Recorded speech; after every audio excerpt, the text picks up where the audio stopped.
বাবারে চুলে ছোট কসম ভালো হয়েছে। হ্যাঁ এ বাবা কোথায় যাস? কি হয়েছে রে ভাই? খেয়াল ফাঁকাও তোর ফির কিছু না তাও কান ভাই। আর মোর কাজ আছে রে ভাই। এই যে বড় ভাই যে চুলে মাথা চুলে যেটা কেমন কাটি আসলো।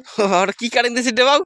হ্যাঁ এটা কি কাটিং? ঠকঠকা আছে কেমন উড়িয়ে বাবা কাটিং না কি? এটা কি আরে কাটিং? বাপ ওই বর্তমান তো চুল তো কাটি নেই, এটাই মার্কেট পাইছি। কেন হ্যাঁ কি কাটিং এটা? এটা হচ্ছে চিঙ্কু কাটিং।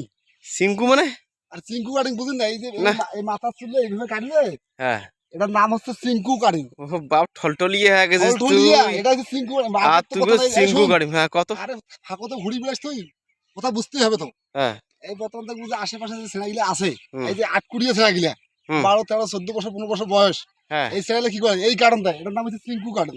তো তুইও দিলু? হ্যাঁ মুইও দিলু। ছেলেগুলো সবাই দিয়ে দেখো যে মোর সামনে সামনে বেড়ায় আছে, তো চিন্তা ভাবনা করলো যে মুই এই মানসিক কারণটা দিয়ে না বেড়া। মানসিক কইছি না বাবু এই বুড়াতি বসো আর বলে তোর মেহেন্দির গছ। তোর কথা তো একটাও খাড়ে না, তা তুই তো খাড়ে না, তুই হেলা পানি তো খাড়ে না। তুই লা সিঙ্কু কাটিং দিছিস সিংড়ার দরদ বাড়িয়া।